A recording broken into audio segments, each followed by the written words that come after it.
Hoy quiero predicarles sobre un mensaje que el Señor ha puesto, empezando la línea de transformación.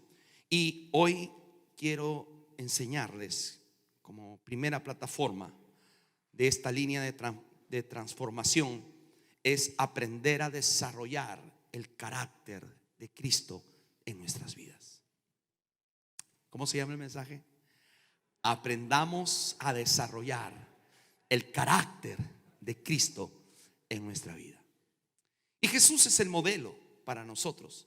Jesús es el ejemplo. Jesús es el que ha marcado a través de su palabra en la tierra lo que nosotros debemos hacer y seguir cada día de nuestra vida. ¿Cuántos están listos para eso? Número uno, tenemos que reconocer que no hay nadie que está en los caminos de Dios que no está dentro de un plan, de un diseño y de un marco divino. Digan amén, por favor. Dile al que tienes al lado: tú perteneces a un plan divino. Y a donde quiera que vayas, usted no se puede escapar de ese plan divino, porque Dios siempre tocará la puerta de su corazón, le enviará mensaje, le enviará texto, le enviará una persona para que le haga recordar que Dios tiene un pacto contigo, porque Él te llamó y te escogió desde antes de la fundación del mundo, dice la palabra. ¿Lo crees? Entonces Dios tiene planes. Tenemos que entender que Dios nos ha escogido, pero también tenemos que entender que Dios nos ha dado un llamado. ¿Está aquí? Y a través del Evangelio de San Mateo usted puede ir entendiendo cómo Dios, a través del libro de San Mateo, el capítulo 1 habla de la genealogía de Jesús. El capítulo 2 comienza a anunciar el nacimiento de Cristo. Comienza a suceder los eventos del nacimiento de Cristo. En el capítulo 3 ya la voz profética de Juan el Bautista comienza a llamar a arrepentimiento, porque vendría un Salvador que transformaría la vida y la tierra para la gloria del nombre del Señor. ¿Está conmigo o no? Y todo comienza bajo un propósito. En el capítulo 1, capítulo 2, capítulo 3, capítulo 4, el Señor es revelado en la tierra y el Señor comienza a entrar en el llamamiento que el Padre había hecho para restaurar la tierra. En el capítulo 4 podemos ver que Jesús es llevado por el Espíritu, es tentado por el diablo, y ahí podemos ver muchas manifestaciones que el enemigo levanta en contra de los que Dios ha llamado. Y para llegar al cumplimiento del llamado siempre habrá oposición, siempre habrán fortalezas, siempre habrán ofrecimientos en nuestro caminar, con el único propósito de no llegar a desarrollar el llamamiento que Dios ha hecho en nuestra vida. ¿Quiénes me entienden? Siempre van a haber ofrecimientos, siempre van a haber situaciones que nos desvíen de ese plan y de ese camino. Pero por eso Dios tiene su palabra. Por eso Dios siempre tiene una instrucción y una dirección para nuestra vida. Para nosotros llegar a el deseo del corazón de Dios es que nosotros lleguemos al cumplimiento de esto.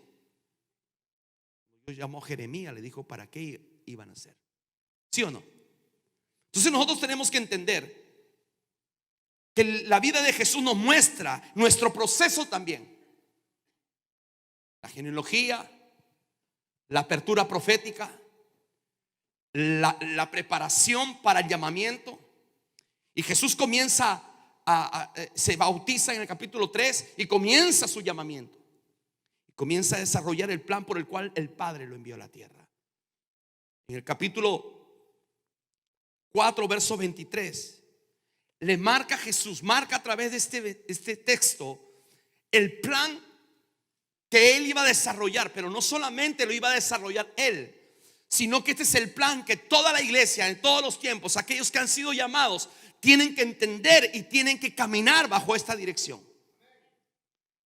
El capítulo 4 de Mateo no está ahí, pero el Espíritu Santo me lo está dando, por eso lo voy a poner. 4:23 de Mateo. Y recorrió Jesús toda Galilea. ¿Y qué dice? Y comienza a marcar Jesús la plataforma de su llamamiento y la plataforma de nuestro llamamiento de todos nosotros. Y dice: y recorrió Jesús toda Galilea. ¿Y qué comenzó a hacer Jesús? Comenzó a marcar qué es lo que tenía que hacer, pero qué es lo que nosotros tenemos que hacer como la iglesia de Cristo. Y si hay algo que nosotros tenemos que aprender a desarrollar en nuestra vida, es aprender Porque Dios nos va a enseñar para llevar al propósito, para llegar al diseño. Necesitamos ser instruidos, necesitamos ser enseñados. Porque el pueblo va muriendo, la gente va confundiéndose por la falta de conocimiento que hay en la tierra. ¿Cómo es posible que haya gente que adore cosas que no tienen sentido? Por ejemplo, en la India adoran a los animales. Hello. En muchas partes de nuestras naciones adoran imágenes por la falta de conocimiento. Hay gente que adora a la Santa Muerte, por ejemplo, en muchas partes de México, y no saben, solamente los confundieron, los engañaron, y ahí van a adorar lo que no saben por qué adoran. Pero detrás de eso hay un manual de destrucción para la vida de ese hombre o de esa familia. ¿Sí me está entendiendo? ¿Por qué tantas personas en la tierra adoran lo que no deben adorar? Porque no conocen la verdad. Jesús dijo: conoceréis la verdad y la verdad os hará libres. Y el evangelio de Cristo tiene que ser enseñado. Y aquí, si usted está aquí, es porque Dios lo ha llamado y le quiere enseñar el destino para su vida. Tiene que ser instruido, tiene que ser enseñado por Dios. Usted no puede venir y venir a la iglesia. Es que el pastor dijo. No, usted vaya a la Biblia. Si hay algo que yo hice cuando yo llegué a la iglesia, yo dije: yo quiero saber si lo que está diciendo el pastor es real. Era católico. Yo tenía que certificar que lo que él estaba diciendo era una verdad. Entonces agarré mi Biblia y comencé a ser enseñado, pero también yo quería revisar que lo que él estaba diciendo era una verdad. Hay cuántas iglesias o cuántos lugares que enseñan lo que no, lo incorrecto. Dios juzgue cada una de las cosas que se hace. Pero yo siempre como pastor he dicho: usted tiene que ser una persona que esté dispuesta a ser enseñada, pero también Dios lo va a equipar con el propósito de enseñar. Digan amén, por favor. Porque esa enseñanza que yo recibo la tengo que transmitir a mi familia. Tengo que enseñar a mis hijos. La Biblia dice: instruye al niño en tu camino para que cuando sea viejo no se aparte de él. ¿Quién va a enseñar a nuestros hijos? Diga conmigo: yo lo voy a hacer. Pero para que usted enseñe, primero tiene que ser enseñado. Digan amén. Entonces, para el cumplimiento del propósito de Dios, tenemos que ser personas que no seamos tan simples en la enseñanza. Usted y yo tenemos que conocer la escritura. Usted y yo tenemos que aprender la palabra. Y tenemos que aprender a interpretarla correctamente. Digan amén, por favor. Y Jesús fue lo que hizo: recorrió Galilea y enseñó en la sinagoga de ellos. Pero después entró al siguiente esquema: predicando el evangelio del reino. ¿Sí me entiende? Jesús predicaba el evangelio del reino. Jesús no solamente enseñaba, ahora predicaba. Una cosa es enseñar y otra cosa es predicar. ¿Está aquí? Entonces usted puede recibir una predicación, pero no quiere recibir una enseñanza. Y todos nosotros tenemos que estar dispuestos como hijos de Dios de ser enseñados para enseñar, de recibir una predicación para que esa predicación hable a mi vida. Que es la predicación, es un mensaje revelado que Dios trae para el momento que tú necesitas o para el momento que va a venir. La predicación confronta ciertas áreas de nuestra vida. ¿Para qué? Para que nosotros para que nos sintamos mal, diga conmigo no. Para que nos sintamos acusados, diga conmigo no. Dios trae una palabra a través de la predicación con el único diseño y propósito que usted vea, mire una verdad, y que usted y yo tomemos la decisión de creer esa verdad, de tomar esa verdad y poner por obra esa verdad. Entonces sale de cualquier detenimiento en tu vida. ¿Sí me entiende? Tenemos que predicar el evangelio del reino y tenemos que recibir la predicación que Dios trae. Es como el maná que Dios tiene. Es como la palabra que está siendo soltada cada día para tu vida, para la dirección, para decisión o para arrepentimiento. Digan amén. Pero dice la escritura también que Jesús predicaba el evangelio del reino y dice: y sanando toda enfermedad. Diga conmigo: sanidad.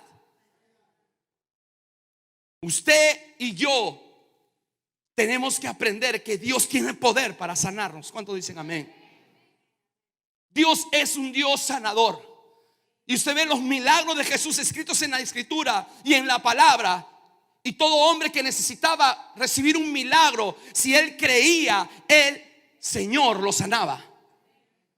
Entonces usted y yo hemos experimentado el poder de la sanidad. ¿Cuántos lo han experimentado? Tú lo has experimentado, hija, con un cáncer, ¿sí o no? Dios te ha sanado de cáncer. Dios ha abierto los oídos de mi hijo de una manera sobrenatural. Yo lo pude ver. Dios ha sanado de sordera a mi hijo, porque dijeron es sordo su hijo. Mi hijo nunca le puse el nombre de que aceptaba el diagnóstico del doctor. Yo declaré que mi hijo oía.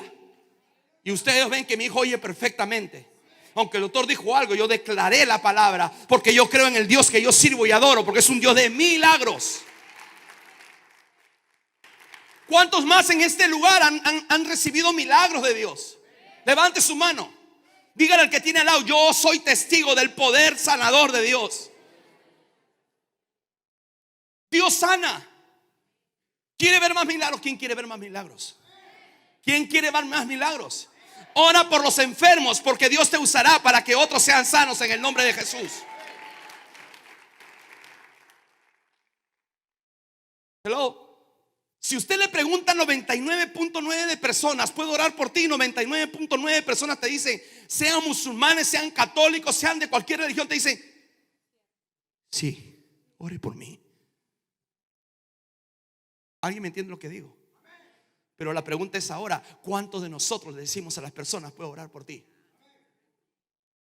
Debería ser 99.9% de los cristianos piden orar por las personas que tienen necesidad. ¿Lo hacen o no lo hacen?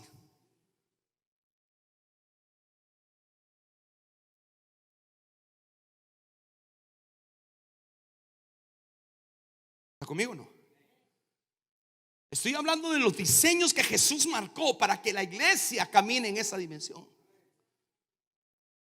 La iglesia tiene que ser enseñada y enseñar. La iglesia tiene que predicar la palabra. Y nosotros tenemos que predicar el evangelio del reino. Nosotros hemos experimentado la sanidad y milagros de Dios, pero nosotros también tenemos que orar por los otros.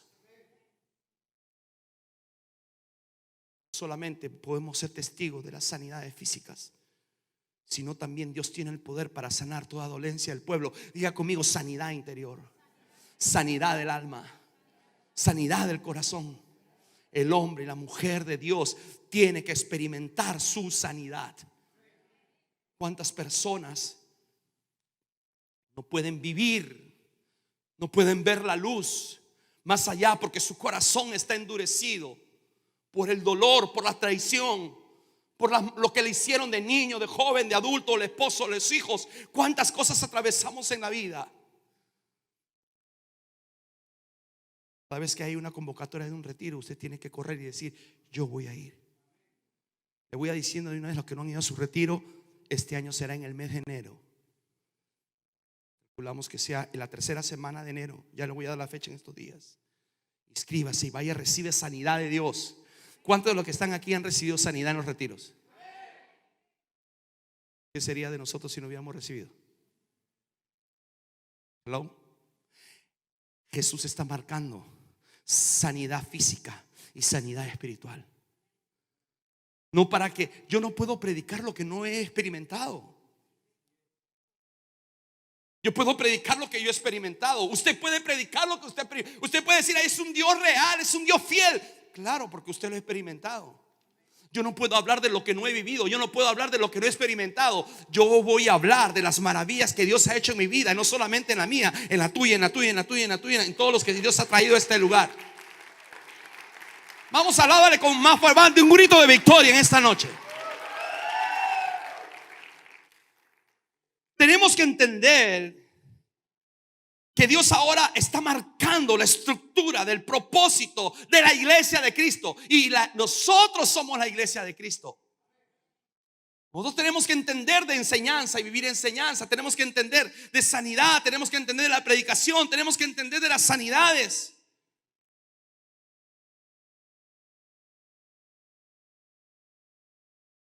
Ahí está mi hermano hablando. Tenemos que entender de esto. Tenemos que conocer de ello. ¿Está conmigo?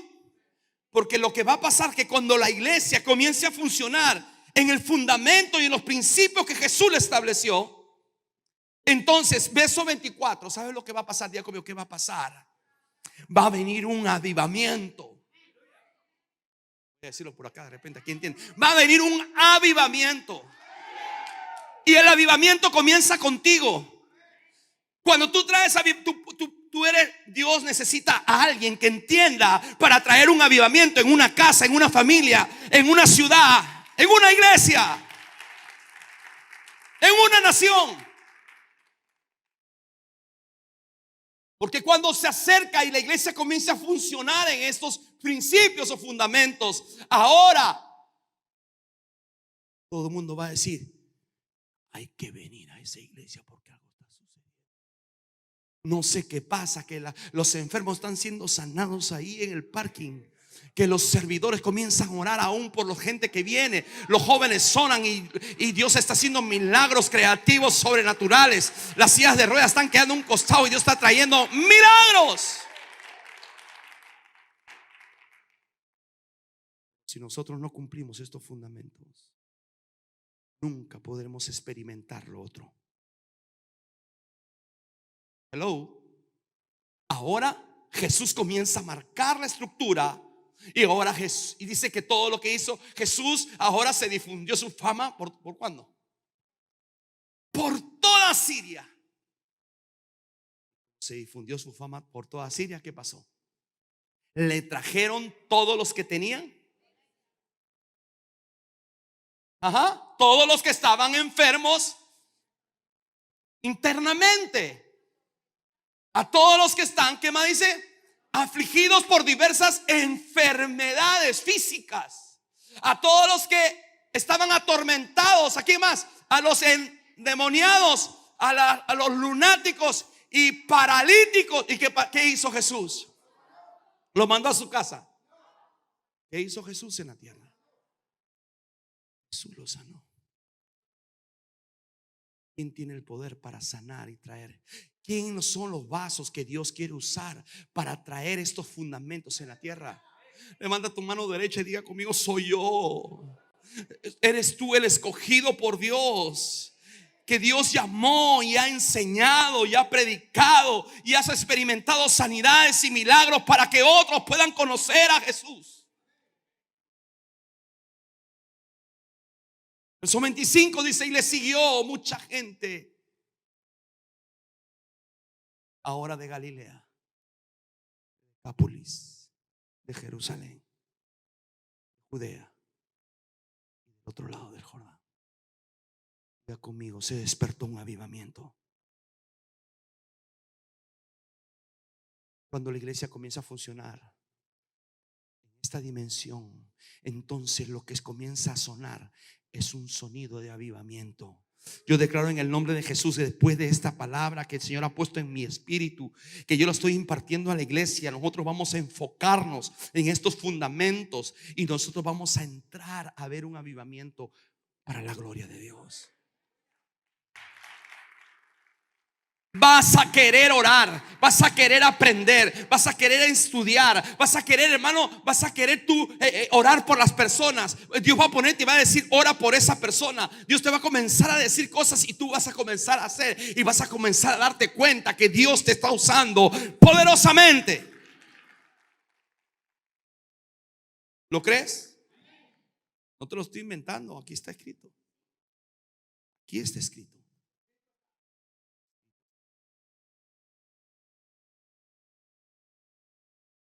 Ahora que Jesús marca los fundamentos del desarrollo del cuerpo de Cristo, somos todos nosotros. Ahora comienza en el capítulo 5 diciendo: viendo la multitud, subió al monte, y sentándose vinieron a él. ¿Quiénes? Diga conmigo.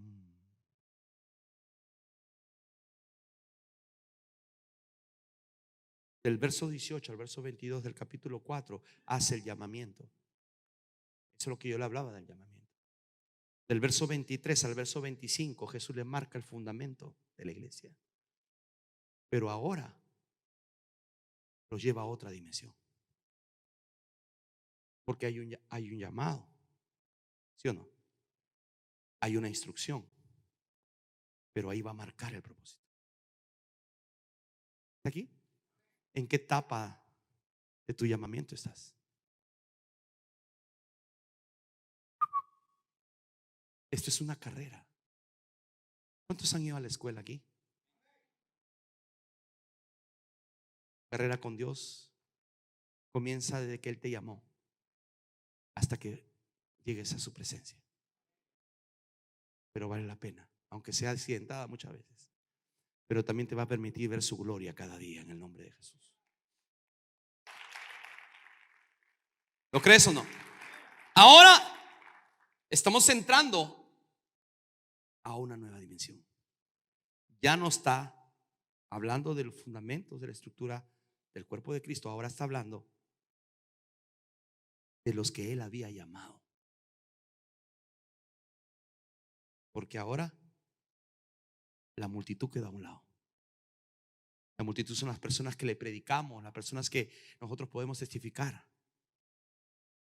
Pero Él tiene un llamado para alguien. Ahora dice, subió la multitud. Viendo la multitud, subió al monte, se apartó. Y sentándose vinieron a Él, ¿quiénes? Los discípulos. La palabra discípulo significa el que aprende, aprendiz.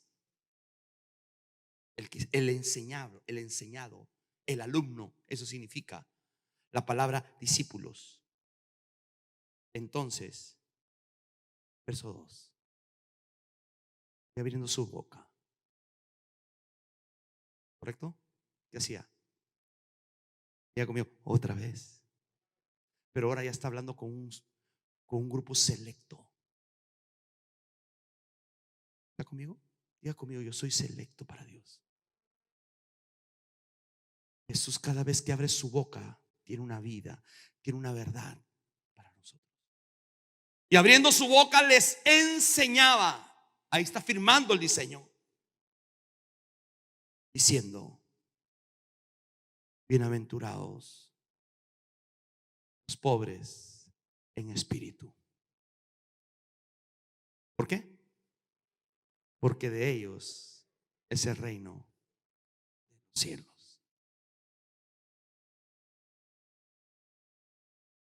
Jesús ahora va a trabajar con su equipo de discípulos, porque los quiere llevar y les quiere marcar una plataforma para enfrentar el futuro que vendrían a enfrentar ellos.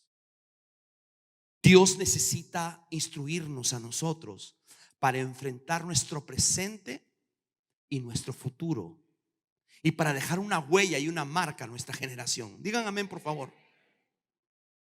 Por eso usted no puede dejar de ser enseñado. Por eso usted no puede solamente recibir un mensaje y decir, oh, estuvo bien la predicación, y le pregunto el día miércoles o jueves, ¿de qué prediqué? Yo creo que de aquí al miércoles, de aquí al lunes, al martes, dice que el ser humano ya se olvidó el 98% de lo que recibió. Si solamente oye. ¿Aquí? Por eso les recomiendo que siempre traiga un cuaderno. Por eso les recomiendo que siempre traiga una Biblia y que diga, aquí Dios me está hablando, y que lo ponga así con lapicero, que lo raye, ¿qué importa? Para que usted recuerde que Dios, cuando usted va a este pasaje, Dios le va a hablar, o Dios le va a recordar su promesa, lo que ha dicho de usted y lo que hará contigo.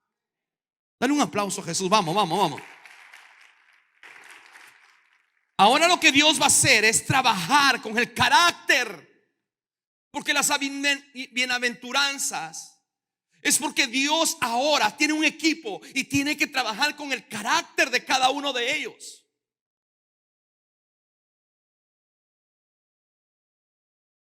Dios va a trabajar con tu carácter. Aquí, con cada uno de nosotros Dios va a trabajar, porque Él es nuestro Padre y nos conoce perfectamente. Y si nosotros no nos sometemos a esa enseñanza para que nuestro carácter sea moldeado, por eso nosotros debemos ser transformados, porque dice la Escritura que nosotros tenemos el carácter ¿de quién? De mi abuelito, de mi papá. Nosotros tenemos el carácter de Cristo. Eso dice la Biblia. Pero le voy a preguntar a tu esposa a ver si es verdad. O le voy a preguntar a tus hijos a ver si es verdad.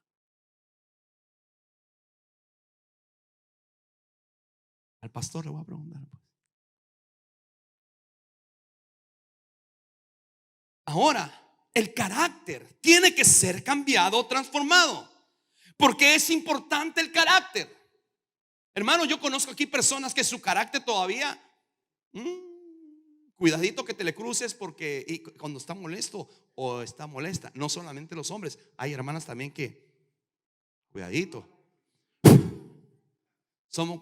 Nosotros decimos en Perú, había ¿cómo le llaman? Cohetes. Aquí también le llaman cohetes, esos chiquititos. Pero en Perú, cuando era niño, decía mechita peligrosa. ¿Por qué? Porque la mecha era chiquitita. O sea que pasabas un poquito de ¡pum! Tenías que tener mucho cuidado cuando quemabas esos cohetes, porque la mechita era cortita. Mechita corta, mechita peligrosa le decimos en Perú. ¿Sí te acuerdas, no? ¿Los peruanos se acuerdan o ya no se olvidaron? O ya son americanos. Ah, discúlpame. I'm sorry. Aquí Dios necesita trabajar con nuestro carácter, porque con el carácter que tenemos posiblemente estemos destruyendo todo lo que está alrededor de nosotros. Dios necesita transformarte porque Él quiere usarte. ¿Por qué es necesario que nuestro carácter sea transformado? Diga conmigo, ¿por qué, pastor? Porque Dios te quiere usar. Y en este caminar te va a tocar enfrentar tantas cosas. En la vida enfrentamos tantas cosas, con la familia, con la esposa, con los hijos, con la gente, en el trabajo. ¿Y qué va a hacer cuando usted reaccione como Jesús? Todo va a ir bien. Pero ¿qué va a hacer cuando reaccione como usted reacciona? Como mechita peligrosa. ¿Sí me entiende? Por eso Jesús necesitaba hablarle de esto a los discípulos. Ya no está con la multitud, está con lo que Él llamó. ¿Cómo sería el temperamento de Pedro, que cuando iban a agarrar a Jesús vino, sacó su espada y le voló la oreja a uno? ¿Se acuerdan o no se acuerdan? Y eso que había recibido la enseñanza.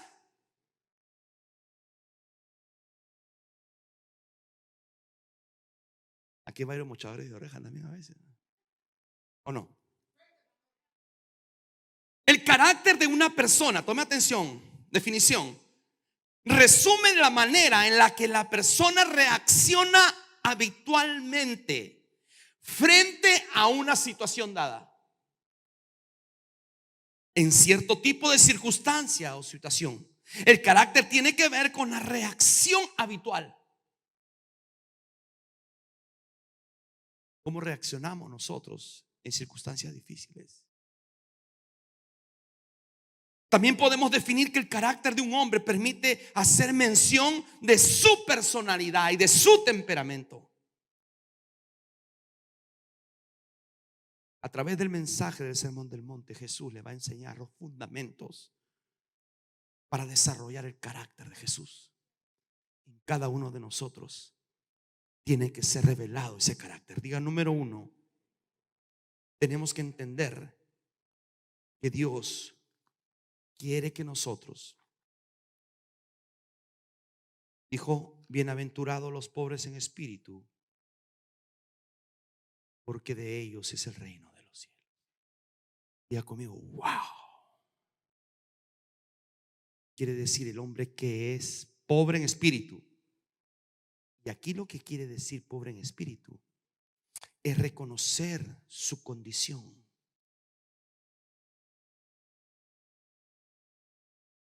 ¿Sabes que muchas personas no reconocen su condición?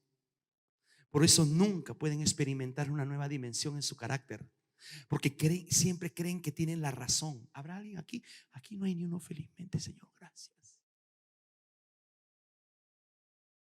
¿Conoce a alguien que siempre tiene la razón de todo? Mira, fíjate, no, pero Usted le da la explicación correcta, pero si esta persona siempre te dice no, pero siempre tiene la razón. Él nunca pierde, ella nunca pierde. Quiere decir que no ha experimentado esta primera dimensión en el reino. Ahora la pregunta es, esa persona que nunca reconoce su condición, ¿cuánto daño hace a las personas que están alrededor de él o de ella? Hermano, si nosotros cambiamos nuestro carácter conforme a lo que la Escritura dice, cuando habla de pobres en espíritu, tiene que ver con humildad. Y lo contrario a la humildad es el. ¿Cuántos hombres, mujeres orgullosas conocemos?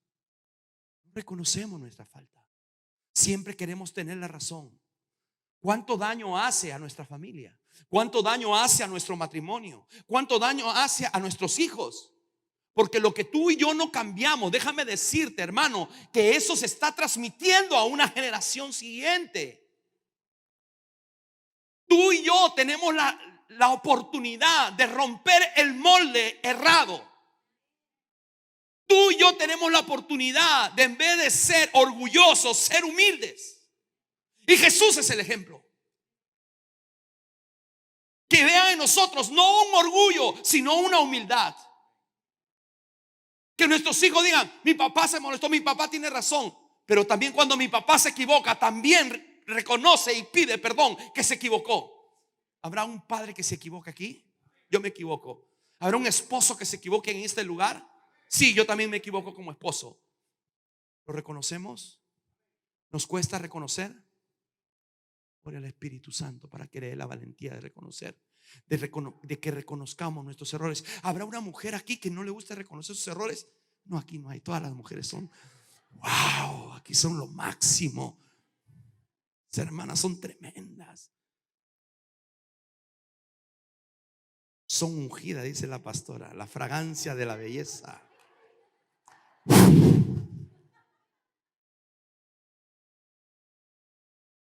La fragancia de la belleza es, voy a oler. O huele a orgullo o humildad.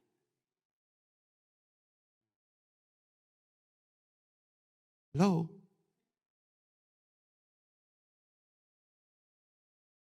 Estoy empezando. Le dije que esto es una serie de transformación. Y todo comienza con el carácter. Hermano, lo que no cambiamos nos destruye. Tenemos la oportunidad de cambiar.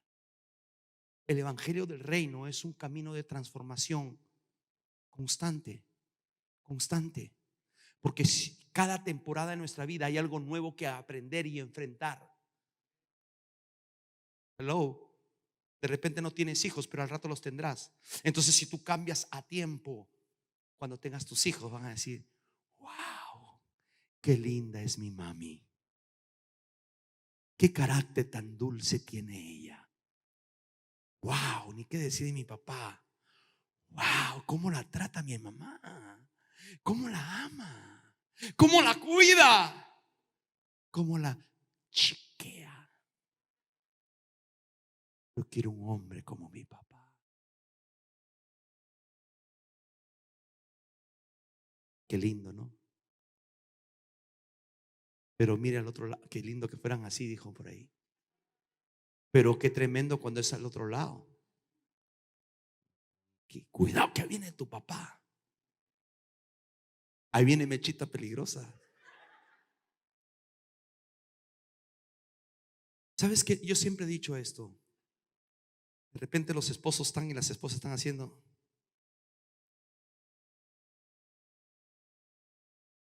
Cuando yo voy a predicar, o no, perdón, cuando voy a congresos con mi esposa, estamos muy atentos a la enseñanza.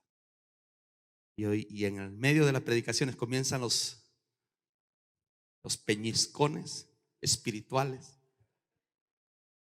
los codazos espirituales.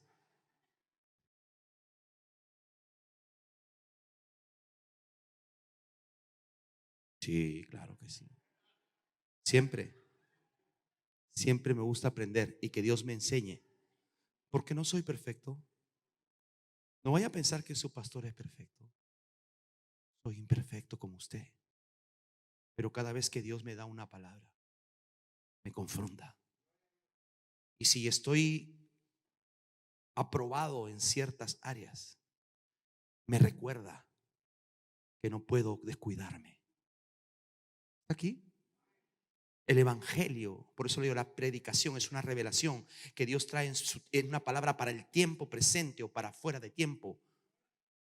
¿Sí me entiende? Por eso es importante congregarse, recibir la escritura. No te olvides que tienes que ser humilde. Con este punto voy a terminar. Ya me pasé, fíjese. ¿Dónde está el pianista? Ahí está, ahí todavía. Yo pensé que se había ido, mi hijo.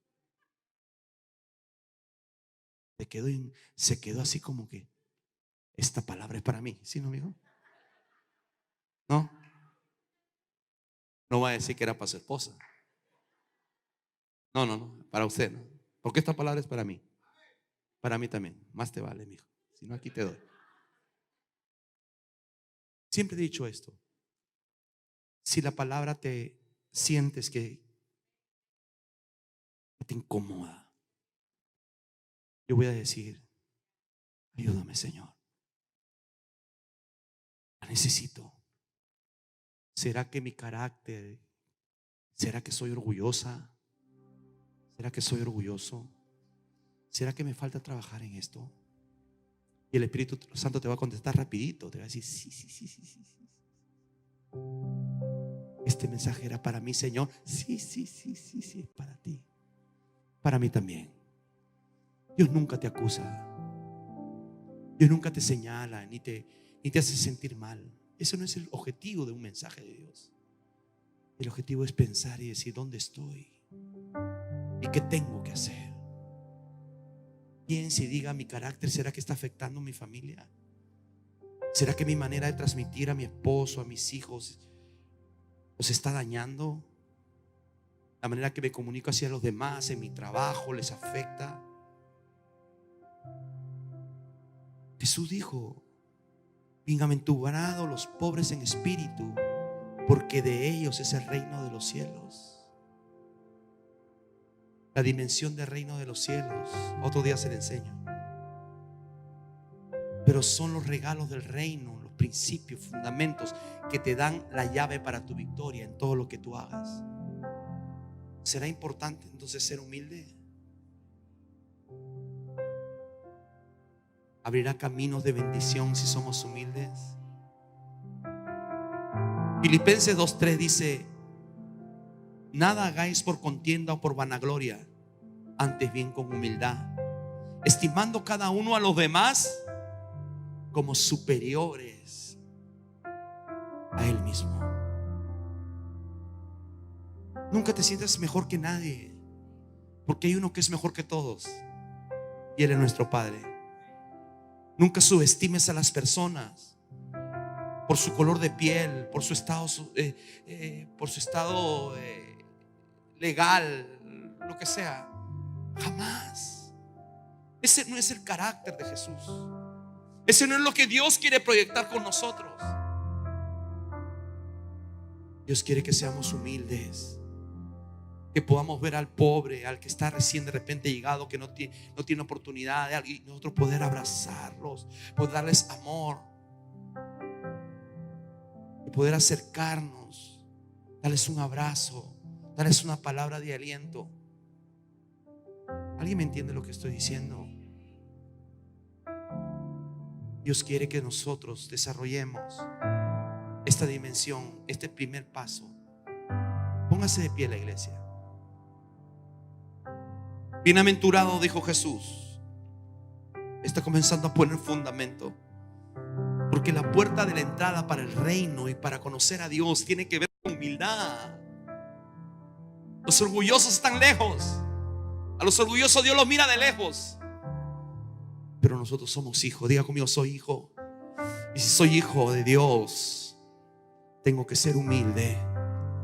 Tengo que reconocer quién soy, y que todo lo que soy, todo lo que tengo, no es porque yo sea bueno, es porque Él ha tenido gracia y misericordia de mí. Digan amén, por favor. Levanta tus manos. Padre, yo oro por esta iglesia. Oro por cada persona, oro por cada hombre, por cada mujer, por cada matrimonio, Padre, y te ruego que en esta noche, Señor, se abran las ventanas de los cielos para que venga en nosotros una determinación de querer desarrollar el carácter de Cristo. Y la primera llave para desarrollar ese carácter se llama humildad. Porque en Filipenses 2 dice que tú mismo te humillaste hasta lo sumo. Dejaste tu gloria, dejaste tu trono para venir a morir por nosotros, para venir a humillarte por nosotros. ¿Qué mejor ejemplo si no eres tú, Señor? Y todos nosotros tendremos el acceso al reino, a las llaves del reino, si nosotros tomamos la primera llave, que tiene que ver con nuestro carácter, y echar fuera todo orgullo, toda altivez, toda altanería, y ser transformados en el Espíritu, y que seamos humildes como el Señor lo fue. El que es humilde busca su gracia, reconoce su gracia sobre su vida. Usted y yo hemos logrado lo que hemos logrado por su gracia. Y gracia significa: he recibido algo que yo no merecía. Hoy por su gracia estamos donde estamos. Hoy por su gracia usted ha recibido salvación. Hoy por su gracia Dios le ha recordado que usted es un hijo de promesa, y Dios tiene un pacto contigo y tus generaciones. Por eso debemos de crecer, por eso tenemos que desarrollarnos, por eso tenemos que seguir transformando nuestro carácter. Nuestro carácter a veces golpea a la gente. Nuestras palabras son sin sabiduría y decimos cosas sin pensar, y dañamos y adolecemos el corazón de la gente. No sabemos tratar a nuestros hijos, no sabemos tratar a nuestra esposa, no sabemos tratar a nuestros hermanos, cuando nosotros tienen que encontrar un carácter humilde. Eso es lo que Jesús está diciendo: quiero que sean así. Y le está diciendo a sus discípulos, porque bienaventurado significa un hombre dichoso, privilegiado, sumamente bendecido, aquel que es humilde. Y esa promesa no es para los que están fuera, esa promesa es para ti y para mí, a todos los que Dios ha llamado.